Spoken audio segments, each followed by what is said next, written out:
오늘 함께 나눌 하나님 말씀은 마가복음 3장 7절부터 19절까지입니다. 예수께서 제자들과 함께 바다로 물러가시니 갈릴리에서 큰 무리가 따르며 유대와 예루살렘과 이두메와 요단강 건너편과 또 두로와 시돈 근처에서 많은 무리가 그가 하신 큰 일을 듣고 나아오는지라. 예수께서 무리가 애워싸 미는 것을 피하기 위하여 작은 배를 대기하도록 제자들에게 명하셨으니 이는 많은 사람을 고치셨으므로 병으로 고생하는 자들이 예수를 만지고자 하여 몰려왔습니다라. 더러운 귀신들도 어느 때든지 예수를 보면 그 앞에 엎드려 부르짖어 이르되 당신은 하나님의 아들이니이다 하니 예수께서 자기를 나타내지 말라고 많이 경고하시니라. 또 산에 오르사 자기가 원하는 자들을 부르시니 나아온지라. 이에 12를 세우셨으니 이는 자기와 함께 있게 하시고 또 보내사 전도도 하며 귀신을 내쫓는 권능도 가지게 하려 하심이러라. 이 12를 세우셨으니 시몬에게는 베드로란 이름을 더하셨고 또 세베대의 아들 야고보와 야고보의 형제 요한이니 이 둘에게는 보아너게 곧 우레의 아들이란 이름을 더하셨으며 또 안드레와 빌립과 바돌로메와 마테와 도마와 알페오의 아들 야고보와 및 다디오와 가나나인 시몬이며 또 가룟 유다니 이는 예수를 판자더라. 아멘. 오늘은 마가복음 3장 7절부터 19절까지 말씀을 본문으로 해서 12 제자를 세우시다 이런 제목으로 하나님 말씀 전하기를 원합니다. 예수님께서 이 땅에 계셨을 때 예수님의 인기는 정말 대단했습니다. 오늘 읽은 이 본문에도 나와 있지만 수많은 사람들이 예수님을 보기 위해서 사방에서 몰려왔습니다. 7절 8절을 한번 다시 보겠습니다. 예수께서 제자들과 함께 바다로 물러가시니 갈릴리에서 큰 무리가 따르며 유대와 예루살렘과 이두메와 요단강 건너편과 또 두로와 시돈 근처에서 많은 무리가 그가 하신 큰 일을 듣고 나아오는지라. 이 말씀을 보시면 수많은 사람들이 양 사방에서 예수님 보기 위해서 몰려왔다 그렇게 말씀을 하고 있죠. 그가 하신 큰 일을 듣고 나왔다 그렇게 말씀을 하고 있는데 그가 하신 큰 일은 어떤 일을 말합니까? 예수님께서 말씀으로 병자를 고쳐주시고 귀신들을 쫓아내주신 이제 그런 놀라운 일을 말하는 것이죠. 너무나 많은 사람이 예수님을 보기 위해서 몰려왔기 때문에 예수님이 말씀을 제대로 전할 수가 없었습니다. 그래서 예수님이 어떻게 하셨는가 하면 배 하나를 구해서 그 배 위에 올라가서 사람들과 거리를 유지한 가운데 말씀을 전하셨습니다. 9절 10절 보겠습니다. 예수께서 무리가 애워싸 미는 것을 막기 위하여 작은 배를 대기하도록 제자들에게 명하셨으니 이는 많은 사람을 고치셨으므로 병으로 고생하는 자들이 예수를 만지고자 하여 몰려왔습니다. 진짜 많은 사람들이 몰려왔죠. 몰려와서 예수님을 멀리서 보기만 하는 것이 아니라 병든 사람들은 예수님을 막 만지려고 했습니다. 예수님 만지기만 하면 병 낫겠다는 이제 그런 생각을 하면서 예수님을 막 만지려고 하니까 예수님이 아무것도 하실 수가 없잖아요. 그래서 배 하나를 준비시켜서 그 배 위에 올라가서 이제 예수님은 물 위에 배 위에서 말씀을 전하시고 사람들은 바닷가에서 예수님의 말씀을 듣는 이제 그런 상황이 된 것이죠. 방금 읽은 이 말씀에는 예수님이 배 위에서 말씀을 전하셨다 하는 말씀은 없습니다. 근데 예수님께서 왜 배 위에 올라가셨겠어요? 거리를 유지하고 그리고 배 위에서 말씀을 전하시기 위해서 그렇게 하신 것이죠. 누가복음 5장에 보시면 예수님은 베드로의 배 위에서 말씀을 전하신 적도 있죠. 그래서 예수님이 주로 바닷가에서 참 많은 사역을 하셨는데 아마 사람들하고 이렇게 거리를 유지하기 위해서 배를 이용해서 말씀을 전하기 위해서 그렇게 하신 것이 아닌가 하는 생각도 듭니다. 예수님을 버리고 온 사람들 중에는 귀신 들린 사람들도 있었어요. 그런데 그 귀신 들린 사람들이 예수님을 보면 예수님 앞에 엎드려서 소리를 지르면서 당신은 하나님의 아들입니다 그렇게 부르짖었습니다. 11절 말씀을 보겠습니다. 더러운 귀신들도 어느 때든지 예수를 보면 그 앞에 엎드려 부르짖어 이르되 당신은 하나님의 아들이니이다. 그래서 귀신 들린 사람들이 예수를 보면 이제 예수님 앞에 엎드려서 소리를 지르는 것이죠. 당신은 하나님의 아들입니다. 그러면서 막 울부짖는 그런 소리를 내고 또 그렇게 고백을 했습니다. 여기서 말하는 귀신들은 사탄을 추종하는 악한 영들을 말하는 것이죠. 귀신들이 예수님을 보고 부르짖은 이유가 뭐겠습니까? 예수님은 귀신을 멸하실 수 있는 능력을 가진 분이라고 하는 것을 귀신들이 잘 알고 있었기 때문에 그렇지요. 마가복음 1장 24절을 보시면 예수님이 회당에서 말씀을 전하시는데 그때 그 회당 안에 귀신 들린 사람 하나가 있었습니다. 그 사람이 예수님을 보고 뭐라고 외쳤는가 하면 마가복음 1장 24절을 제가 한번 읽어드리겠습니다. 나사렛 예수여, 우리가 당신과 무슨 상관이 있나이까? 우리를 멸하러 왔나이까? 나는 당신이 누구인 줄 아노니 하나님의 거룩한 자니이다. 여기 보면 귀신이 그렇게 외쳤죠. 당신과 우리가 무슨 상관이 있습니까? 당신이 우리를 멸하러 왔습니까? 그렇게 얘기를 하면서, 그렇게 말을 하면서 예수님에 대해서 당신은 하나님의 거룩한 자입니다, 그런 말을 했습니다. 그런데 예수님께서 귀신들이 그렇게 말하는 것을 말하지 못하도록 금하셨습니다. 12절 말씀을 보겠습니다. 예수께서 자기를 나타내지 말라고 많이 경고하시니라. 귀신들이 예수님에 대해서 당신은 하나님의 아들이십니다, 이렇게 사람들이 듣는 가운데 말을 하면 오히려 전도에 도움도 될 것 같은데 예수님은 그러지 못하도록 그들의 입을 막으셨어요. 왜 그렇게 하셨겠습니까? 귀신들은, 악령들은 예수님의 전도를 돕는 존재가 아니라 예수님의 전도를 방해하는 존재이기 때문에 그렇지요. 귀신들이 예수님에 대해서 한 말은 맞는 말이에요. 당신은 하나님의 아들입니다, 맞는 말이죠. 그런데 그렇게 말하는 그것이 예수님에게 전혀 도움이 되지를 않았습니다. 그들이 조용히 그렇게 말하는 것도 아니고 부르짖으면서 그렇게 말을 했다고 말씀을 하고 있죠. 예수님이 열심히 설교를 하시는데 하나님 말씀을 조용히 가르치고 있는데 그때 누군가가, 여러분, 귀신 들린 사람이 그렇게 하면 외친다고 한번 생각을 해보세요. 그게 예수님의 사역에, 예수님의 설교에 도움이 되겠습니까? 방해가 되겠습니까? 방해가 되는 거예요. 제가 지금 열심히 설교를 하는데 갑자기 저기서 어떤 사람이 갑자기 막 큰 소리로 막 미친 듯이 강효인 목사는 정말 좋은 사람이다, 그렇게 말하면 그게 제 설교에 도움이 되겠습니까? 방해가 되겠습니까? 말은 맞는 말이지만 그게 저한테 도움은 안 돼요. 그렇죠? 예, 그러니까 이 사탄은 결국 예수님의 사역을 방해하는 존재이지 돕는 존재가 아닙니다. 그러니까 귀신들 하여금 말 못하게 그들의 입을 막으신 것이죠. 또 어떤 이유 때문에 그런 말을 못하게 하셨는가 하면 예수님이 하나님의 아들, 즉 메시아라고 하는 사실이 너무 빨리 알려지면 예수님의 사역에 차질이 빚어질 수 있습니다. 그래서 예수님께서 자신이 메시아인 것을 귀신들도 말 못하게 하고, 예수님께서 병자들 고쳐주시고 난 뒤에도 내가 너 고쳐줬다는 말 하지 마라, 내가 그리스도라는 것을 너희들 말하지 말라, 그렇게 여러 번 경고를 하셨죠. 그 당시 사람들은 오실 메시아를 정치적인 인물로 생각을 하고 있었습니다. 메시아가 오면 자기네들을 가난과 질병으로부터 구해주고 로마의 속박으로부터도 구해줄 것이라고 생각을 했습니다. 그 당시 사람들이 생각한 메시아의 개념이 그런 겁니다. 우리가 지금 생각하는 그런 메시아의 개념이 아니에요. 그때 사람들은 메시아가 오시면 우리는 이제 해방될 것이다, 가난으로부터도 해방되고 로마의 압제로부터도 우리는 해방될 것이다, 그렇게 많은 사람들이 생각을 했습니다. 그런데 만약에 예수님이 메시아다, 그리스도라고 하는 것이 사람들에게 알려지면 어떻게 되겠어요?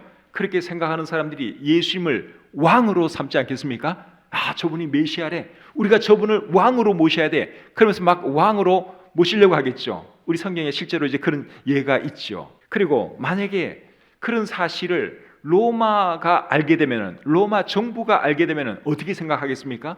예수라는 사람이 나타나기만 하면 사람들이 구름대같이 몰려들고 그 사람들을 막 왕으로 추대하려고 하는 이런 것이 감지가 되면 로마 정부가 가만히 있겠습니까? 저러다가 쿠데타 일으키겠네? 그러면서 탄압을 하겠죠. 모이지 못하게 하겠죠.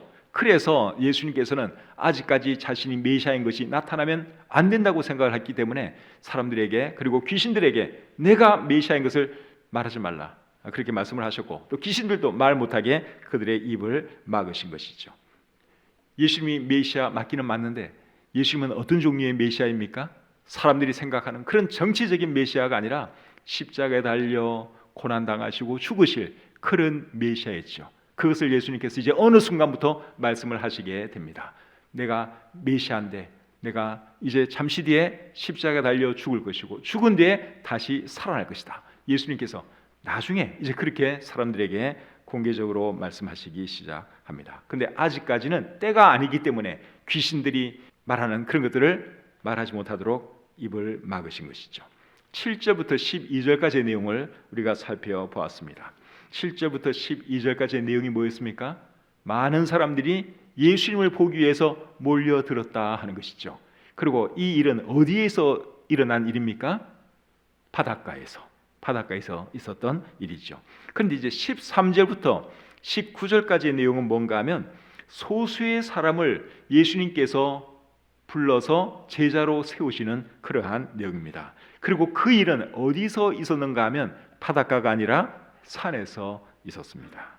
13절 말씀을 보겠습니다. 또 산에 오르사 자기가 원하는 자들을 부르시니 나온지라. 자, 이제는 배경이 바뀌었습니다. 조금 전까지는 배경이 바닷가였는데 이제는 배경이 산으로 바뀌었습니다. 그리고 조금 전에는 사람들이 자발적으로 예수님께 구름대와 같이 몰려왔는데 이제는 예수님께서 원하시는 사람들을 불러 모았어요. 이 원하시는 사람들이 누군가 하면 제자들입니다. 12제자 말고 일반적으로 예수님을 따르는 그런 사람들입니다. 누가복음 6장 13절을 잠시 한번 보겠습니다. 누가복음 6장 13절. 밝음에 그 제자들을 부르사 그 중에서 12를 택하여 사도로 칭하셨으니.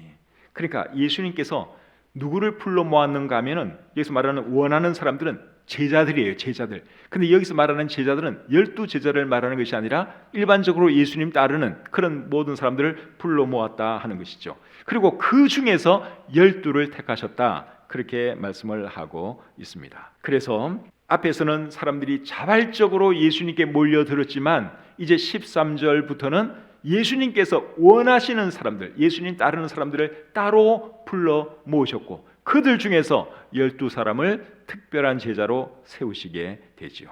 14절 15절 보겠습니다. 이에 12를 세우셨으니, 불러 모은 그 제자들 중에서 뽑아서 12를 세우셨으니 이는 자기와 함께 있게 하시고 또 보내사 전도도 하며 귀신을 내쫓는 권능도 가지게 하려 하심이러라. 예수님께서 12제자를 제자들 중에서 뽑아서 세우셨는데 이 12사람을 우리는 12사도라 하기도 하죠.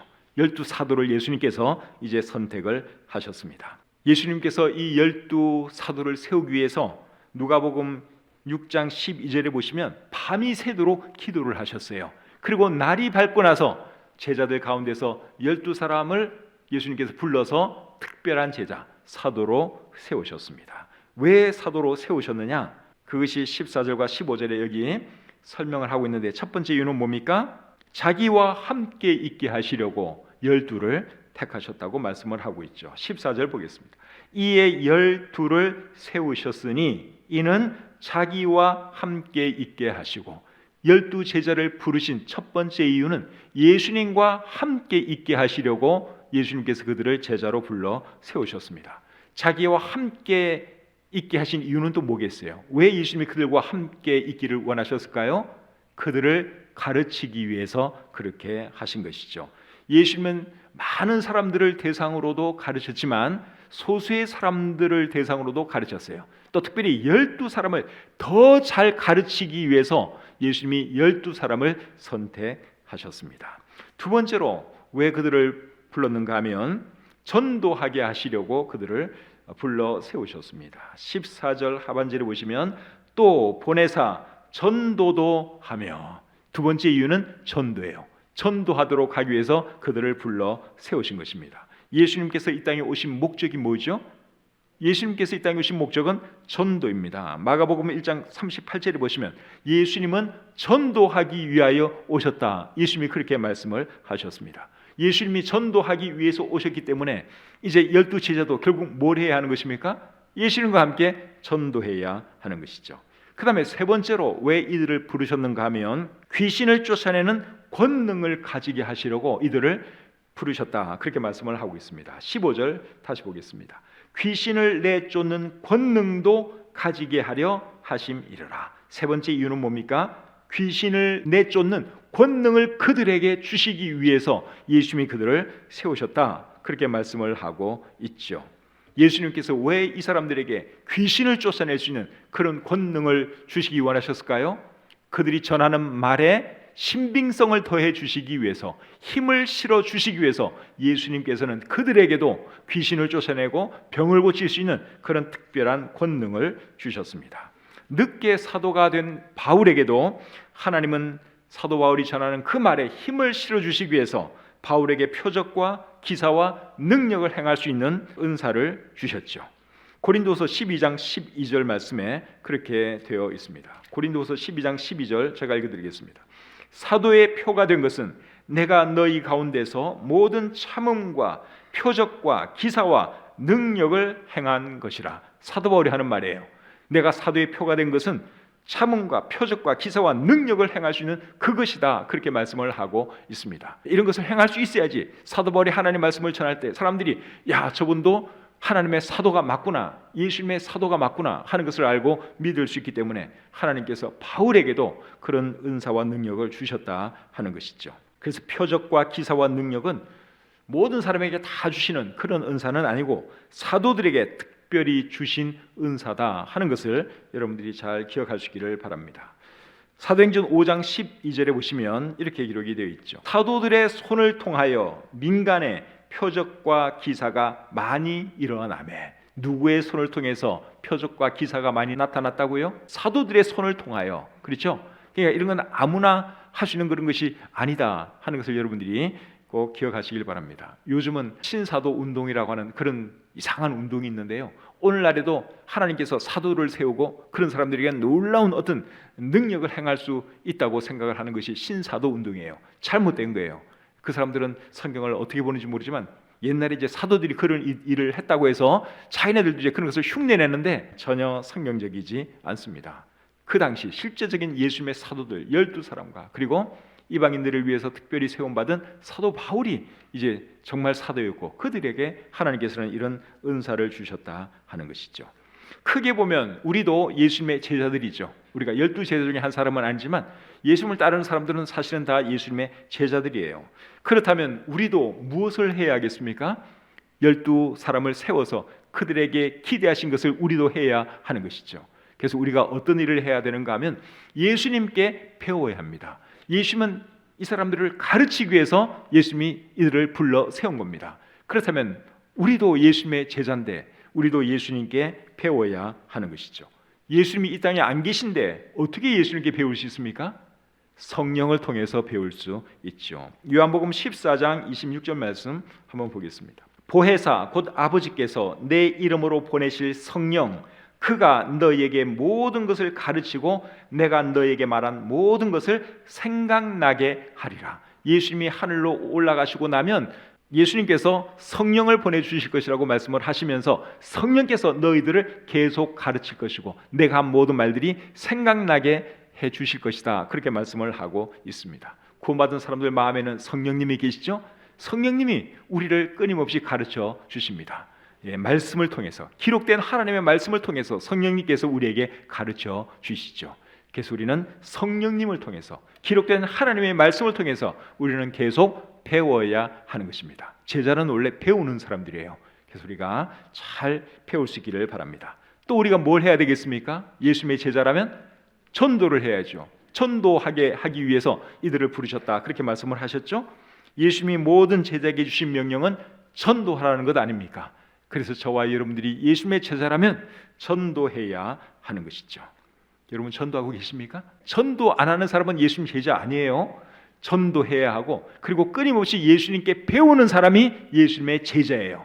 그래서 우리가 말로만 난 그리스도이냐 나 예수님의 제자야 말로만 그럴 게 아니라 예수님의 제자는 두 가지 뭘 해야 된다고요? 예수님께 배워야 하고 그 다음에는 전도해야 한다. 꼭 기억하시기를 바랍니다. 16절부터 19절 말씀 계속 보겠습니다. 이 12를 세우셨으니 시몬에게는 베드로란 이름을 더하셨고 또 세베대의 아들 야고보와 야고보의 형제 요한이니 이 둘에게는 보아너게 곧 우레의 아들이란 이름을 더하셨으며 또 안드레와 빌립과 바돌로메와 마테와 도마와 알페오의 아들 야고보와 및 다데오와 가나나인 시몬이며 또 가룟 유다니 이는 예수를 판 자더라. 12사도의 이름이 여기에 소개되고 있습니다. 첫 번째로 나오는 사람은 누굽니까? 시몬 베드로입니다. 시몬은 원래 자기 이름이고 베드로는 예수님께서 붙여주신 이름입니다. 베드로라는 말의 의미는 반석이죠. 예수님께서 베드로가 교회의 반석이 될 것을 내다보면서 또 반석과 같은 사람이 되라고, 너는 이제부터 베드로다, 너는 반석이다, 예수님이 그렇게 이름을 지어 주셨습니다. 그래서 첫 번째로 나오는 사람은 베드로. 베드로가 예수님의 수제자예요. 첫 번째 제자예요. 그 다음에 두 번째와 세 번째로 나오는 사람은 세베대의 아들 야고보와 요한입니다. 세베대의 아들 야고보와 요한. 이 두 사람에게 예수님께서 별명을 붙여주셨는데 보아너게라고 하는 별명을 붙여주셨습니다. 보아너게라고 하는 말의 의미는 우레의 아들, 그거예요. 우레의 아들. 우레가 뭐죠? 우레? 천둥. 쾅쾅쾅 이거 천둥. 너희들은 우레의 아들이다, 천둥의 아들이다. 그런 이상한 별명을 지어주셨어요. 예수님께서 이 두 형제에게 왜 이런 별명을 지어주셨을까요? 그들의 무엇 때문에? 성격이죠. 성격. 그들의 성격이 어땠을 것 같습니까? 불 같을 것 같지 않습니까? 성격이 정말 괴팍하고 막 우레와 천둥과 같은 그런 성격의 소유자가 이 두 형제예요. 야고보와 요한. 예수님께서 12명 중에서도 세 사람을 특별히 더 가깝게 하셨는데 그 세 사람은 베드로와 야고보와 요한이죠. 근데 야고보, 요한은 형제예요. 이 두 사람의 성격이 정말 불같았다 하는 것입니다. 그 예를 우리가 성경에서 볼 수 있는데 마가복음 9장 38절 39절을 한번 보겠습니다. 요한이 예수께 여짜오되 선생님, 우리를 따르지 않는 어떤 자가 주의 이름으로 귀신을 내쫓는 것을 우리가 보고 우리를 따르지 아니함으로 금하였나이다. 예수께서 이르시되 금하지 말라. 내 이름을 의탁하여 능한 일을 행하고 즉시로 나를 비방할 자가 없느니라. 어떤 사람이 예수님의 이름으로 귀신 쫓아내는 것을 요한이 봤어요. 그래서 어떻게 했습니까? 당신 그거 하지 마. 그건 우리만 하는 거야. 그렇게 말을 하면서 못하게 했어요. 그랬더니 예수님이 어떻게 말합니까? 그러지 말라 그랬어요. 그냥 내버려 두라 그랬어요. 내 이름으로 좋은 일을 하는 사람이 돌아서서 나에 대해서 나쁜 말을 하겠느냐? 그냥 냅두라고 그렇게 말을 했죠. 이런 데서 이 사람의 성격이 나타납니다. 누가복음 9장 54절부터 56절 보겠습니다. 제자 야고보와 요한이 이를 보고 이르되 주여, 우리가 불을 명하여 하늘로부터 내려 저들을 멸하라 하기를 원하시나이까? 예수께서 돌아보시며 꾸짖으시고 함께 다른 마을로 가시니라. 자, 이번에는 야고보와 요한이 예수님을 받아들이지 않는 사마리아 사람들을 보고 예수님에게 뭐라고 말을 했어요? 주님, 우리가 불을 명하여 하늘로부터 내려 저 사람들 확 태워버릴까요? 그렇게 말을 하고 있죠. 과격하죠. 되게 겁나요. 이 사람들 진짜 과격해. 그러니까 예수님이 그들을 꾸짖으시고 안 되겠다, 빨리 다른 데로 가자 해가지고 예수님이 다른 데로 데리고 가셨습니다. 이 사람들의 성격 어떤 건지 좀 보이죠? 근데 예수님의 가장 사랑하는 세 제자가 다 비슷한 성격이에요. 베드로, 야고보, 요한. 그래서 여러분, 일은 어떤 사람들이 하느냐? 이런 사람들이, 이런 사람들. 베드로도 약간 다혈질적이고 불같은 그런 성격이 있어요.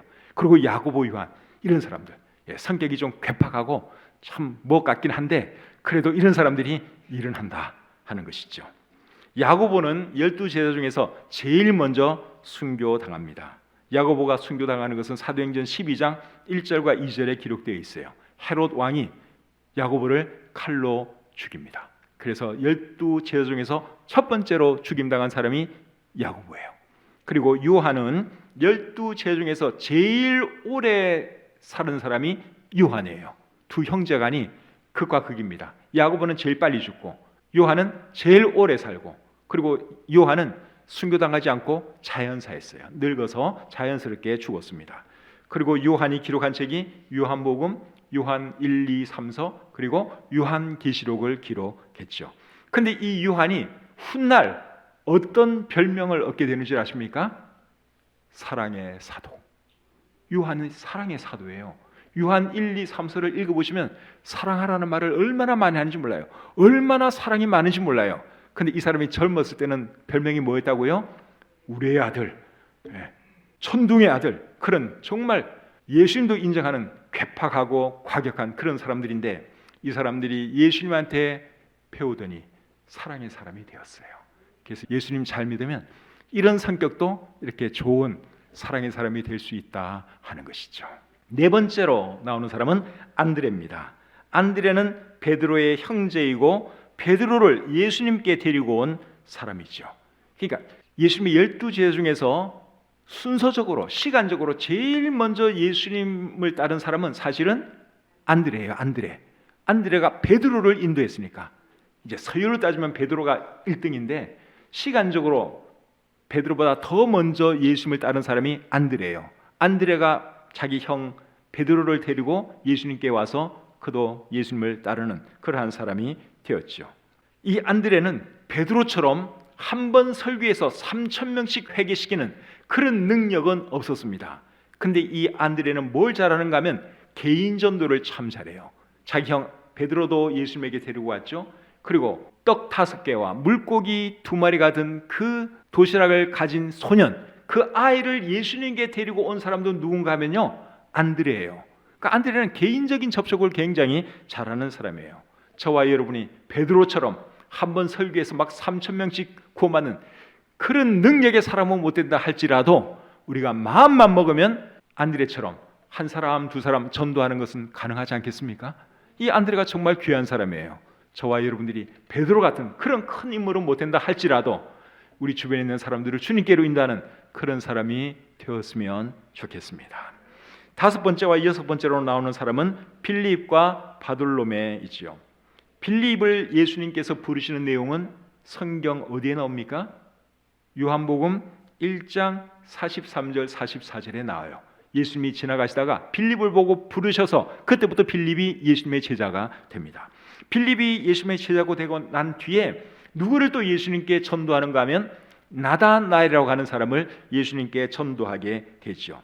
그 나다나엘이 바돌로메라고 생각이 됩니다. 바돌로메.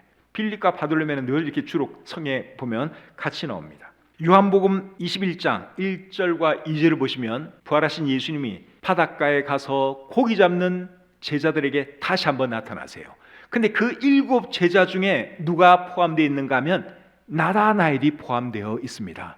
그렇다면 나다나엘이 오늘 이 예수님의 제자 명단에 나오는 바돌로메라고 이해를 해도 큰 무리가 없겠죠? 많은 학자들이 그렇게 생각합니다. 나다나엘이 이 바돌로메다 그렇게 생각하는데 저도 그게 맞는 것 같습니다. 7번째로 나오는 사람은 마태예요. 마태의 다른 이름은 레위죠. 그리고 그의 직업은 세리였습니다. 8번째로 나오는 사람은 도마. 도마면 제일 먼저 생각나는 게 뭐가 많은 사람이다? 의심이 많은 사람이다. 그거 생각나시죠? 근데 여러분 도마가 의심만 많은 게 아니라 용기도 많았어요. 참 용감한 사람이었습니다. 요한복음 11장 16절을 한번 보겠습니다. 요한복음 11장 16절입니다. 디두모라고도 하는 도마가, 도마라는 말의 의미는 쌍둥이라는 말이에요. 디두모도 마찬가지고 쌍둥이라는 뜻이에요. 어쩌면 쌍둥이였는지도 몰라요. 디두모라고도 하는 도마가 다른 제자들에게 말하되 우리도 주와 함께 죽으러 가자 하니라. 예수님이 나사로를 살려주시기 위해서, 죽은 나사로를 살려주시기 위해서 이제 그쪽으로 가려고 하는데 거기 있던 사람들이 얼마 전에 예수님을 죽이려고 했던 사람들이에요. 그러니까 굉장히 겁이 나죠, 제자들 입장에서는. 그런데 도마가 뭐라 그랬습니까? 우리도 주와 함께 죽으러 가자. 용기 있는 사람이죠. 그러니까 이제부터는 도마에 대해서 의심 많은 사람으로만 생각하지 마시고 용기도 많은 사람이었다. 이 사람이 잘 믿으려고 사실은 그런 의심도 가졌던 거예요. 굉장히 어떻게 보면 합리적이고 논리적인 사람이라고 할 수 있어요. 그리고 용기도 있었던 그런 사람이 도마였습니다. 도마는 나중에 인도에까지 가서 복음을 전하다가 인도에서 순교당했다고 전승이 전해져 내려오고 있습니다. 9번째로 나오는 사람은 알페오의 아들 야고보예요. 알페오의 아들 야고보. 이 사람에 대해서는 우리가 아는 것이 그렇게 없습니다. 마가복음 15장 40절에 보시면 작은 야고보라고 하는 표현이 나와요. 예수님이 십자가에 달렸을 때 그 밑에 여자들이 많이 울고 있었지요. 그 울고 있던 여자들 중에 한 사람이 작은 야고보의 어머니 마리아예요. 근데 이 작은 야고보가 예수님의 제자 알페오의 아들 야고보가 아닐까 많은 사람들이 그렇게 생각을 하고 있습니다. 그러니까 야고보와 요한 할 때 그 야고보는 이제 큰 야고보가 되는 것이고 알페오의 아들 야고보는 작은 야고보가 되는 것이죠. 이름이 같으니까 이제 약간의 차별을 두어서 그렇게 불렀다고 생각이 됩니다. 10번째로 나오는 사람은 다데오예요. 다데오. 근데 예수님의 제자들 이름이 누가복음 6장에도 나오는데 거기는 다데오의 이름 대신에 야고보의 아들 유다가 들어가 있습니다. 그렇다면 두 사람은 결국 같은 사람이죠. 다데오나 야곱의 아들 유다는 같은 사람이에요. 다데오의 다른 이름이 유다입니다. 유다의 다른 이름이 다데오이고, 그래서 예수님의 제자들 중에는 유다라는 이름을 가진 사람도 두 사람이에요. 야곱의 아들 유다, 그 사람이 다데오고, 그리고 또 누구이죠?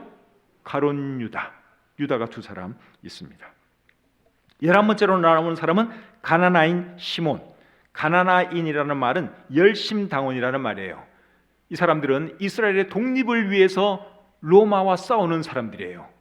이스라엘의 독립을 쟁취하기 위해서 로마와 싸우는, 옛날에 우리나라로 하면 독립군과 같은 그런 사람들이었습니다. 그런데 이 시몬이 그런 사람이었다는 거예요. 가나나인, 열심당원에 속해 있던 사람이 이 시몬이었습니다. 그러니까 가나나인 시몬과 세리 마태, 여기 예수님의 제자 마태는 정치 성향이 완전히 극과 극이에요.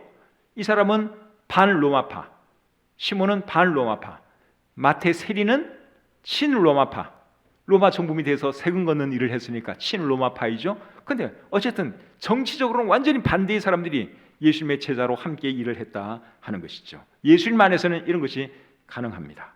그 다음에 마지막으로 나오는 사람은 예수님을 팔아넘긴 가롯 유다. 가롯이라고 하는 것은 지방 이름을 말하는 거예요. 지방 이름. 가롯 유다의 출신 지방이 가롯입니다. 가롯. 예수님은 나사렛 예수 그러잖아요. 나사렛도 예수님 출신 지방 이름을 말하는 것이고. 근데 이 가룟 유다가 예수님을 배반할 것을 예수님은 처음부터 알고 있었습니다. 요한복음 6장 64절을 보시면 자기를 팔 자가 누구인지 처음부터 아심이러라, 그렇게 성경이 기록하고 있습니다. 처음부터 알면서 왜 예수님은 가룟 유다를 제자로 선택을 하셨을까요? 악한 사람을 악한 일에 사용하기 위해서 그렇게 하신 것입니다. 가룟 유다에 대해서 예수님이 마태복음 26장 24절에서 이렇게 말씀을 하셨습니다. 인자는 자기에 대하여 기록된 대로 가거니와 인자를 파는 그 사람에게는 화가 있으리로다. 그 사람은 차라리 태어나지 아니하였더라면 제게 좋을 뻔하였느니라. 이 사람은 차라리 태어나지 않았으면 더 좋을 뻔했는데 태어나서 어쨌든 참 악한 사람이 되었고, 처음부터 이 사람은 악한 사람이었어요. 그리고 예수님은 악한 일에 쓰시기 위해서, 악한 사람은 악한 일에 쓰시는 분 우리 하나님이시죠. 선한 사람은 선한 일에 쓰시고 악한 사람은 악한 일에 쓰세요.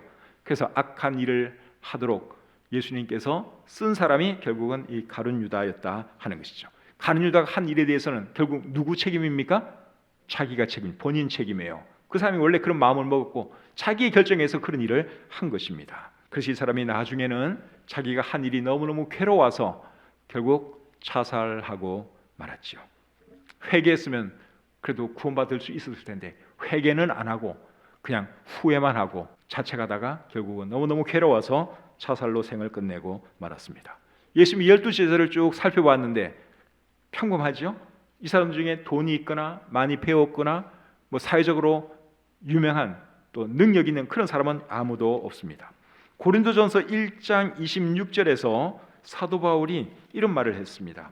형제들아, 너희를 부르심을 보라. 육체를 따라 지혜로운 자가 많지 아니하며 능한 자가 많지 아니하며 문벌 좋은 자가 많지 아니하도다. 근데 꼭 제자들 두고 하는 말 같지 않습니까? 근데 왜 예수님께서 이렇게 지극히 평범한, 어떻게 보면 조금 평범보다도 더 못한 이런 사람들을 제자로 부르셨느냐? 그 이유는 고린도전서 1장 27절부터 29절이 말을 해주고 있습니다. 그러나 하나님께서 세상에 미련한 것들을 택하사 지혜 있는 자들을 부끄럽게 하려 하시고 세상에 약한 것들을 택하사 강한 것들을 부끄럽게 하려 하시며 하나님께서 세상에 천한 것들과 멸시받는 것들과 없는 것들을 택하사 있는 것들을 폐하려 하시나니 이는 아무 육체도 하나님 앞에서 자랑하지 못하게 하려 하심이라. 사람들 앞에서 자랑하지 못하도록 그냥 지극히 평범한 사람들을 예수님은 사도로 세우셨다 하는 것이죠. 그리고 이 12제자를 보면 성격도 다르고 직업도 다르고 출신지도 다르고 정치 성향도 다 다릅니다. 서로 다르면 안 좋을 것 같은데 왜 예수님은 이렇게 다양한 사람들을, 좀 비슷한 사람들을 모아놓으면 더 좋을 것 같은데 왜 이렇게 다른 사람들을 불러 모았을까? 그런 생각을 할 수 있는데 그 이유는 뭘까요? 다양한 사람들을 불러 모으는 것이 그게 사실은 안 좋을 것 같은데 그게 더 좋은 겁니다. 그게 더 좋은 거예요. 서로 부딪히면서 다듬어지고 부족한 것은 서로 보완해 줄 수 있고 그래서 이렇게 서로 다양한 사람들을 예수님께서 제자로 부르신 것이죠. 교회도 여러분 비슷한 사람들끼리 모이면 좋을 것 같죠. 근데 그렇지 않습니다. 교회도 다양한 사람들이 모이는 것이 좋습니다. 교회에 여러분 우레의 아들 같은 사람들만 모이면 어떻게 되겠어요? 교회 맨날 싸움입니다. 우레 같은 사람들 여기 다 모였다고 생각하면 그냥 맨날 시끄러운 거예요. 근데 우레 같은 사람도 교회는 때로는 있어야 하고 그런 사람이 하다고 제가 말을 했죠. 우레 같은 사람도 필요하고 때로는 얌전하고 조용한 사람도 필요하고 다 필요한 거예요. 정치 성향도 그냥 한 정치 성향만 있으면 좋을 것 같죠? 절대로 안 그래요. 정치 성향이 똑같은 사람들만 교회에 모인다. 그러면 어떻게 되느냐?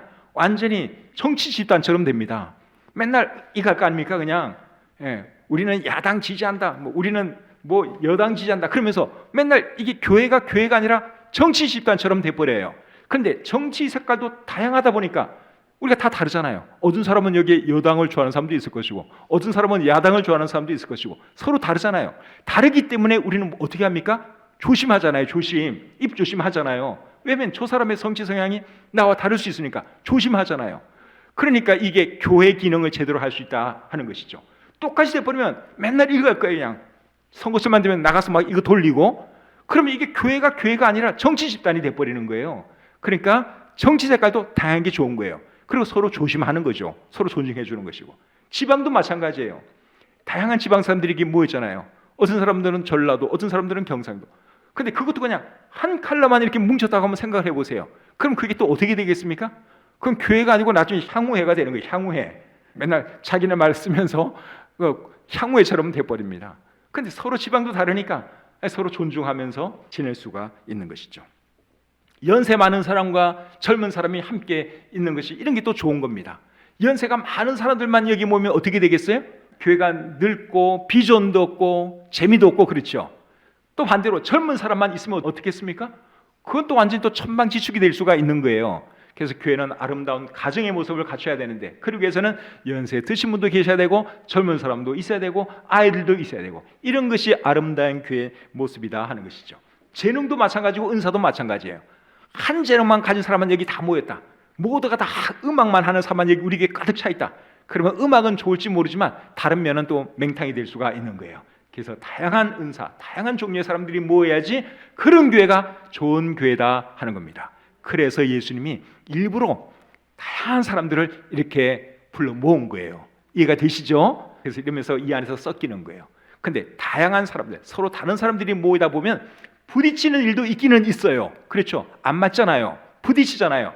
그런데 그것도 괜찮은 거예요. 나쁜 거 아니에요.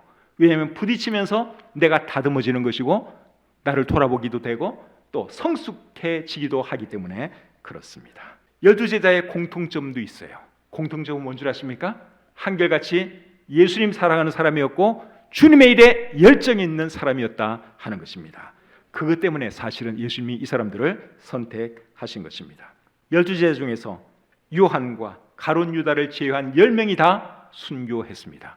그들은 죽기까지 충성했습니다. 주님에 대한 사랑과 주님 일에 대해서 열정이 남달랐기 때문에 그렇게 할 수 있었던 것이죠. 예수님의 제자인 우리에게도 그것이 필요한 것 같지 않습니까?